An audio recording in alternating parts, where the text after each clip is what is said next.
Yes, yes, this is exactly what we wanted. This is exactly what we wanted. This is the form that we kind of expected from Vegeta. We didn't really want him to have anything that was directly a comparison to Goku's ability, because as we know, Vegeta's always been in Goku's limelight, and it's almost like, isn't Vegeta like another main character? Isn't it Goku and Vegeta? It's not the Goku show, if you know what I'm talking about. So I'm really glad that this episode has actually given us Vegeta's moment to shine, have his own opportunity to basically show that he can stand side to side with Goku, especially Kaioken.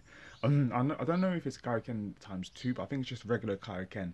But if Goku went Kaioken times two, he probably would have been like totally fucked. But I know that with Goku's Zenkai boosts, then he would have been able to kind of get stronger because he wasn't defeated by Jiren. He was just knocked down. He would have learned his lesson and come back. And then when he comes back with he doesn't need to be as strong because he understands the movements, the abilities, blah blah blah. So I'm glad that Goku, Vegeta, toe to toe got to go against Jiren, and this is exactly what we wanted. Now,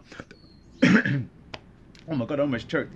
Alright, basically I can't edit this because I'm actually on my way out. I'm at my friend's house, hence why I'm not in my regular setting. So good morning, good afternoon, good evening guys. Welcome to Otaku Chris is Talking. If you don't know, I do Dragon Ball Super anime reviews as well as other anime and manga reviews as well. So subscribe for that. This is just a quick review / reaction for Dragon Ball Super episode 123, which I think is a very good episode, especially leading on from last week's episode.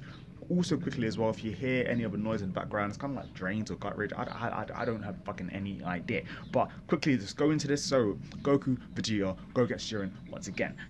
What I found was interesting was that the Xenos were actually just taking the piss. One of the Xenos was literally just pretending to be Jiren, doing a whole Akuma stance with his back turned around. I was like, come on, man. You're not even trying to hide who you're voting for. But hey, I guess that's what they want. They just want a really good, entertaining show. And I'm sure that's what they got, especially from the seat that they've got. Now, as well as in this episode, we also got to see more Freeza versus Dispo, which is also interesting because in last week's episode, Freeza was taking them L's. Dispo was dishing out L's left, right, and centre, making Freeza look like an utter bitch, and there was no kind of there was no talk about that. I feel like online nobody really spoke about that.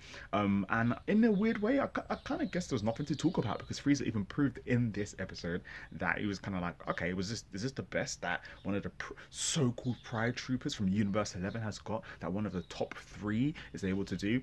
And was that Vegeta just being prideful because he didn't want it like a fucking idiot? Maybe. Did Vegeta mean it? Maybe. But at the same time, I feel like everybody else who was watching from the stands was actually saying, oh shit, Vegeta's actually not Vegeta, Frieza's actually not injured in the slightest after everything.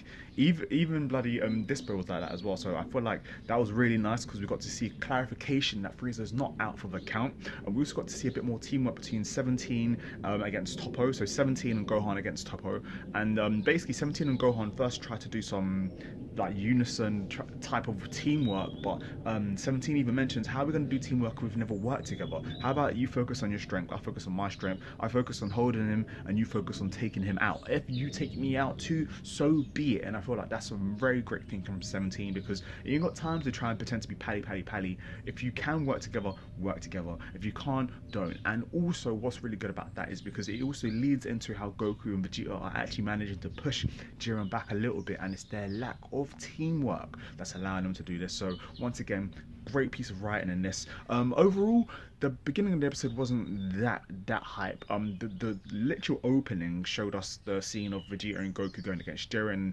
Vegeta's kind of slightly new form, so I don't know. I was expecting to see a little bit more of that, but hey, what?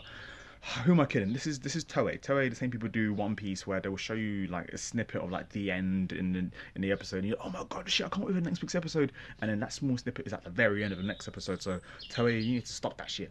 But I am glad that we did get to see a little bit of the action scene, and we also got to see Jiren's full strength blast or something like that. I don't, like, his punches are meant to be like literally what was it? Hit was doing the same kind of thing, but at a whole scale. And apparently that's Jiren's normal punches. So Jiren was always holding back his punches right from the beginning, which kind of shows maybe he was just scared of killing Goku and Vegeta. Who knows? But yeah, what was your favorite part of this episode? I really enjoyed this episode. I can't wait for next week's episode, because then we should be able to get a full-on fight. Goku, Vegeta, full strength, full body power spirit going against Jiren. Wondering if Jiren can do this. Now, before I go, I just do want to mention as well, Goku, I liked his his techniques in this. He fought differently. He basically drops on landmines as well, which I'm sure we haven't seen this. If we have, do let me know down below in the comment box what episode and then what part of Dragon Ball Z.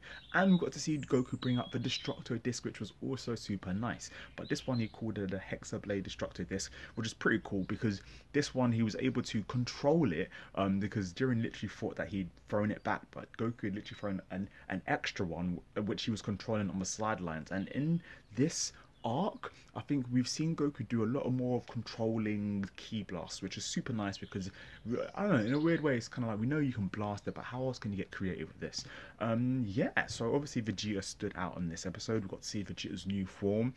It doesn't have a name yet, but I'm sure that they'll give it a name eventually. But Vegeta's new form seems to be on par with Goku Kaioken times 10, and I wonder how that's going to be. So Goku and Vegeta's lack of teamwork is actually what's managing to push Jiren back, and everybody else is kind of like, whoa, what's going on here? So it seems like things could go a certain kind of way. I'm very intrigued to see where this goes, but yeah, let me know what you're expecting in next week's episode, and do subscribe for more Dragon Ball Super reviews and other anime manga reviews. I did do a Devilman Crybaby review as well, so I will leave a link right next to me somewhere, I'm not too sure, or just down below in the description box. So I hope you guys return for that, and I'll see you guys soon for Vegeta and Goku versus Jiren, as well as a little bit of Dispo versus bloody Freeza, oh my god, I can't fucking think, and Gohan and 17 versus Toppo.